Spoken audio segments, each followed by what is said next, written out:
നമസ്കാരം, tips and ട്രിക്സിലേക്ക് സ്വാഗതം. അപ്പോൾ ഇന്ന് 10th മെയിൻസ് നമ്മുടെ 100 ഡേയ്സ് ടൈം ടേബിളിലെ ഡേ 1 അങ്ങനെ പരിസമാപ്തിയിലേക്ക് എത്തിക്കൊണ്ടിരിക്കുക. അപ്പോൾ ഇന്ന് പഠിക്കാൻ തന്ന ടോപ്പിക്കിന്റെ ഒരു പരീക്ഷയും കൂടി അങ്ങ് നടത്തിയേക്കാം. അപ്പോൾ എന്തായാലും നിങ്ങൾ പേനയും പേപ്പറും എടുത്തോളൂ. 15 ക്വസ്റ്റ്യൻസ് ഉണ്ട്. ഞാൻ ക്വസ്റ്റ്യൻ വായിക്കും, ഓപ്ഷൻസും വായിക്കും, എഴുതാനുള്ള സമയം തരും. അപ്പോൾ നിങ്ങൾ ഉത്തരത്തിലേക്ക് എത്താം. ഉത്തരം കറക്റ്റ് ആയിട്ട് എഴുതാൻ വേണ്ടി നോക്കാം. ചിന്തിച്ച ആൻസർ എഴുതിയാൽ മതി, ധൃതിയൊന്നുമില്ല. അപ്പൊ എന്തായാലും ടെസ്റ്റിലേക്ക് പോവാം. സ്റ്റാർട്ട് ചെയ്യാം.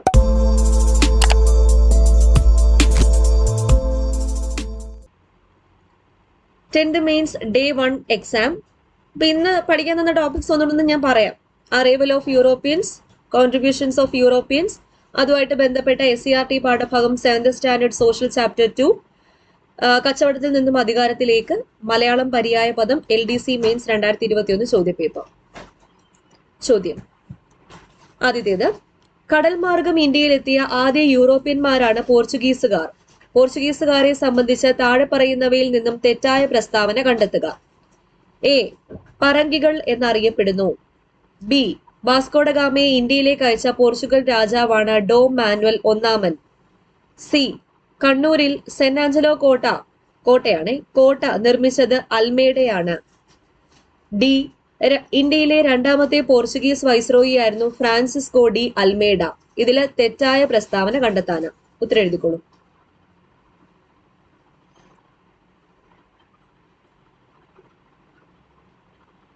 തെറ്റായത് ഡി ആണ്. ഇന്ത്യയിലെ രണ്ടാമത്തെ പോർച്ചുഗീസ് വൈസ്രോയി ആയിരുന്നു അൽ ബുക്കർക്ക് ആയിരുന്നു ഇന്ത്യയിലെ രണ്ടാമത്തെ പോർച്ചുഗീസ് വൈസ്രോയി.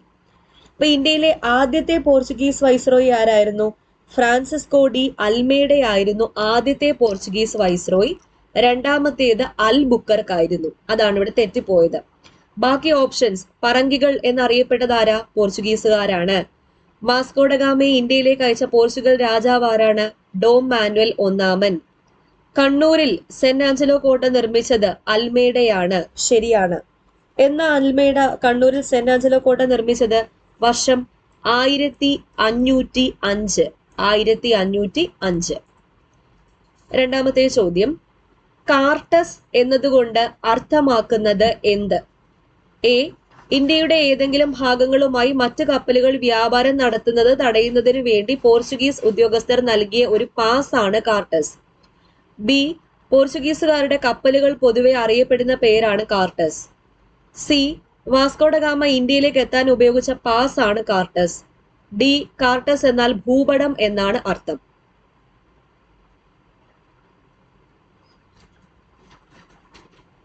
ഉത്തരം ഓപ്ഷൻ എ ആണ്.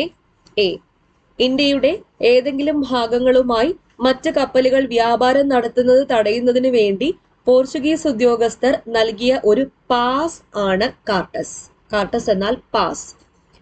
ഈ ചോദ്യം ഞാൻ നിങ്ങൾക്ക് ഇമേജ് ഇട്ട് തന്നിട്ടുണ്ടായിരുന്നില്ലേ നമ്മുടെ ടെലഗ്രാം ചാനലില്? +2 ഹിസ്റ്ററി എന്നുള്ള ചോദ്യമാണ്. അടുത്ത ചോദ്യം 3, ഡച്ചുകാർ പോർച്ചുഗീസുകാരിൽ നിന്നും കൊല്ലം കോട്ട പിടിച്ചെടുത്ത വർഷം. കൊല്ലം കോട്ട ഡച്ചുകാർ പോർച്ചുഗീസുകാരിൽ നിന്നും പിടിച്ചെടുത്ത വർഷം. A, 1657, B, 1658, C, 1659, D, 1660. ഉത്തരം ഓപ്ഷൻ ബി ആണ്. 1658 ഡച്ചുകാർ പോർച്ചുഗീസുകാരിൽ നിന്നും കൊല്ലം കോട്ട പിടിച്ചെടുത്തത്. ഡച്ചുകാർ പോർച്ചുഗീസുകാരിൽ നിന്നും കൊച്ചി എന്ന പിടിച്ചെടുത്ത് 1663 ഡച്ചുകാർ പോർച്ചുഗീസുകാരിൽ നിന്നും കൊച്ചി പിടിച്ചെടുത്ത വർഷം 1663. നാലാമത്തെ ചോദ്യം, വാണ്ടിവാഷ് യുദ്ധം നടന്ന വർഷം. വാണ്ടിവാഷ് യുദ്ധം നടന്നത് A, 1760, B, 1741, C, 1740, D, 1761.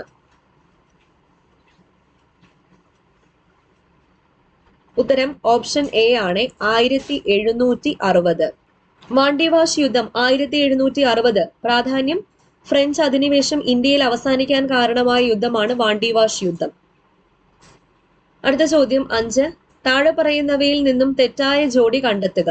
A, Srirangapatna ഉടമ്പടി 1792. ബി തിരുവിതാംകൂർ ബ്രിട്ടീഷ് മേൽക്കോയ്മ അംഗീകരിച്ച ഉടമ്പടി നടന്ന വർഷം 1795. സി കൊച്ചി ഇംഗ്ലീഷുകാരുടെ സാമന്ത രാജ്യമായത് 1790. ഡി തിരുവിതാംകൂർ ബ്രിട്ടീഷുകാരുടെ ഒരു സൈനിക സഖ്യ രാജ്യമായി മാറിയത് 1805. തെറ്റായ ജോഡിയാണേ.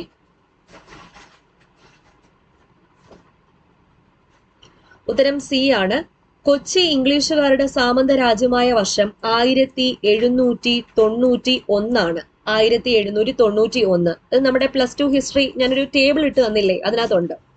ശ്രീരംഗപട്ടണം ഉടമ്പടി നടന്നത് 1792. തിരുവിതാംകൂർ ബ്രിട്ടീഷ് മേൽക്കോയ്മ അംഗീകരിച്ച ഉടമ്പടി നടന്നത് 1795.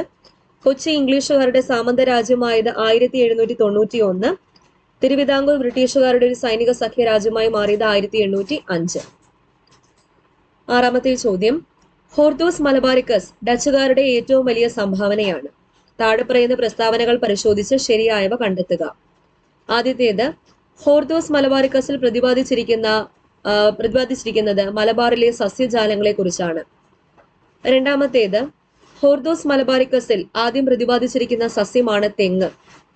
മൂന്നാമത്തേത്, ഹോർത്തൂസ് മലബാറിക്കസ് മലയാളത്തിലേക്ക് തർജ്ജമ ചെയ്തത് KS മണിലാലാണ്. നാലാമത്തെ പ്രസ്താവന, ഡോക്ടർ KS മണിലാലിന് പത്മശ്രീ ലഭിച്ച വർഷം 2021. ഇതിൽ നിന്നും ശരിയായ പ്രസ്താവനകൾ കണ്ടെത്താനാ പറഞ്ഞേക്കുന്നത്. ഓപ്ഷൻസ് നോക്കാം.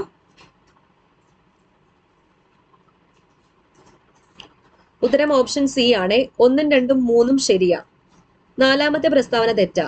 ഡോക്ടർ KS മണിലാലിന് പത്മശ്രീ ലഭിച്ച വർഷം 2020. 2020 ഡോക്ടർ KS മണിലാലിന് പത്മശ്രീ ലഭിച്ചത്. 7, താഴെ പറയുന്നവയിൽ നിന്നും ബ്രിട്ടീഷുകാരുടെ സംഭാവന കണ്ടെത്തുക. ആദ്യത്തേത്, നിലമ്പൂരിൽ തേക്കുതോട്ടം ആരംഭിക്കുന്നതിന് നേതൃത്വം നൽകിയത് കൊണോലിയാണ്. ബി കൊച്ചിയിൽ ബോൾഗാട്ടി കൊട്ടാരം നിർമ്മിച്ചു. സി മാനുവൽ കോട്ട നിർമ്മിച്ചു. ഡി പള്ളിപ്പുറം കോട്ട നിർമ്മിച്ചു. ബ്രിട്ടീഷുകാരുടെ സംഭാവന കണ്ടെത്തുക.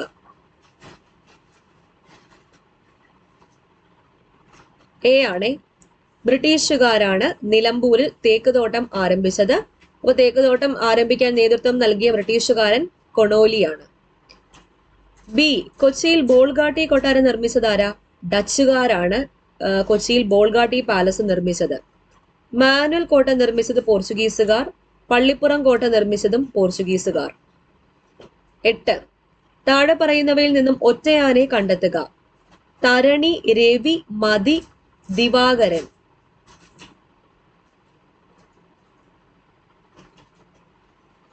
ഒറ്റയാൻ സി ആണ്. മതി എന്നാൽ ബുദ്ധി എന്നാണ് അർത്ഥം. തരണി, രവി, ദിവാകരൻ എല്ലാം സൂര്യന്റെ പര്യായ പദങ്ങളാണ്. സൂര്യന്റെ പര്യായ പദങ്ങളാണ് ബാക്കി. മതി എന്നാൽ ബുദ്ധി എന്നാണ് അർത്ഥം. 9, കുതിരയുടെ പര്യായ പദം അല്ലാത്തത്. എ അശ്വം, ബി വാരി, സി തുരകം, ഡി അജരം. ബി ആണ്. വാരി എന്നാൽ വെള്ളം എന്നാണ് അർത്ഥം. വാജിയാണ് കുതിര. വാജിയാണ് കുതിര. വാരി എന്നാൽ വെള്ളം എന്നാണ് അർത്ഥം. അശ്വം കുതിര, തുരകം കുതിര, അജരം കുതിര.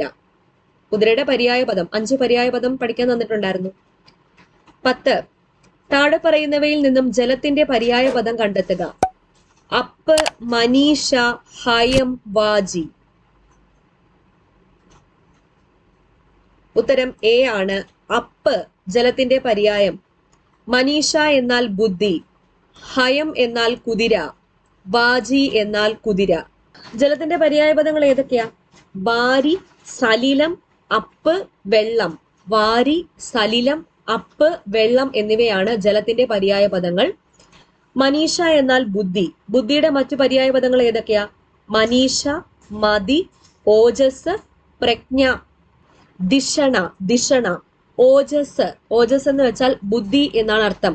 ഓജസ്സും തേജസ്സുമുള്ള ഗംഗയെ നകുലന്റെ മുന്നിൽ ഇട്ട് കൊടുക്കാന്ന് പറഞ്ഞില്ലേ? അപ്പൊ ആ ഓജസ് എന്ന് വെച്ചാൽ എന്താണ്? ബുദ്ധിയാണ്. ഓജസ് ബുദ്ധി, പ്രജ്ഞ ബുദ്ധി, ദിഷ്ണ ബുദ്ധി, മനീഷ മതി. കുതിരയുടെ പര്യായ പദങ്ങൾ ഏതൊക്കെയാ? അശ്വം, തുരകം, ഹയം, വാജി, അജരം. ഇതെല്ലാം കുതിരയുടെ പര്യായ പദങ്ങളാണ്. 11, ഫ്രഞ്ച് ഈസ്റ്റ് ഇന്ത്യ കമ്പനി സ്ഥാപിച്ച വർഷം. ഓപ്ഷൻസ് നോക്കുക, ഉത്തരം എഴുതുക.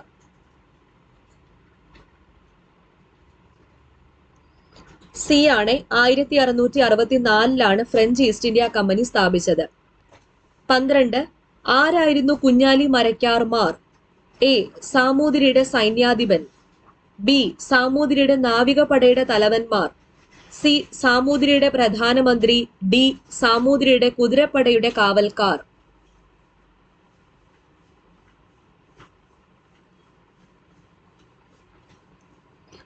ബി ആണ് സാമൂതിരിയുടെ നാവികപടയുടെ തലവന്മാരായിരുന്നു കുഞ്ഞാലി മരക്കാർമാർ.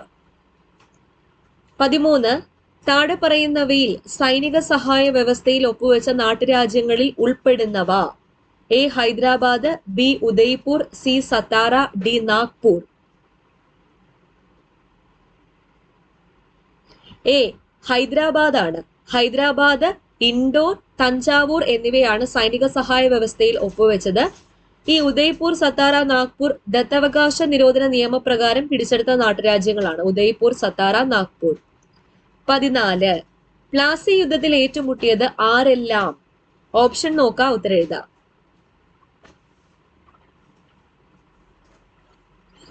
ബി ആണ് സിറാജുദ്ദൌളയും റോബർട്ട് ക്ലൈവും ആണ് പ്ലാസി യുദ്ധത്തിൽ ഏറ്റുമുട്ടിയത്. 15 ഇംഗ്ലീഷ് ഈസ്റ്റ് ഇന്ത്യ കമ്പനിയുടെ ഇന്ത്യയിലെ ആദ്യത്തെ വാണിജ്യ കേന്ദ്രം എവിടെയായിരുന്നു? മദ്രാസ്, മസൂലിപട്ടണം, സൂറത്ത്, ബോംബെ. ഉത്തരം സിയ, സൂററ്റ്. സൂററ്റിലായിരുന്നു ഇംഗ്ലീഷ് ഈസ്റ്റ് ഇന്ത്യ കമ്പനിയുടെ ഇന്ത്യയിലെ ആദ്യത്തെ വാണിജ്യ കേന്ദ്രം. ഓക്കെ, അപ്പൊ ഇത്രയാണ് 15 ചോദ്യം. എത്ര മാർക്ക് കിട്ടി നിങ്ങൾക്ക്? താഴെ ഒന്ന് കമന്റ് ചെയ്യുക. 13 മാർക്കിൽ കുറയാൻ പാടില്ല കേട്ടോ. ഇത് സ്ട്രിക്റ്റ് ആയിട്ട് തന്നെ പഠിക്കണം, കാരണം ആദ്യമേ ഉഴപ്പരുത്. അപ്പോൾ നല്ല കാര്യമായിട്ട് തന്നെ വായിക്കുക, കാരണം PSCയുടെ ഇപ്പോഴത്തെ ക്വസ്റ്റ്യൻ പാറ്റേൺ ഒക്കെ അറിയാലോ. അപ്പോൾ കുറച്ച് നല്ല കാര്യമായിട്ട് തന്നെ പഠിക്കണേ. 13 മാർക്കിൽ കുറഞ്ഞിട്ടുള്ള ആൾക്കാരാണ് ഇപ്പൊ തന്നെ എടുത്തു വെച്ച് റിവൈസ് ചെയ്തോളാം. നിങ്ങൾക്ക് ഏത് പോർഷനാണ് തെറ്റിപ്പോയത് എന്ന് വെച്ചാൽ റിവൈസ് ചെയ്തോളാം. അപ്പൊ നാളെ ഡേ 2 നാളത്തെ പോർഷൻസ് ടെലഗ്രാമിൽ ഇട്ട് തരാം. നാളെ രാവിലെ 4:30 എണീറ്റ് പഠിക്കുക. 4:30 എണീറ്റ് പഠിക്കാനുള്ള പോർഷൻസ് ഞാൻ ടെലഗ്രാമിൽ ഇട്ട് തരാം. അപ്പോൾ ഇന്നത്തേക്ക് ബൈ.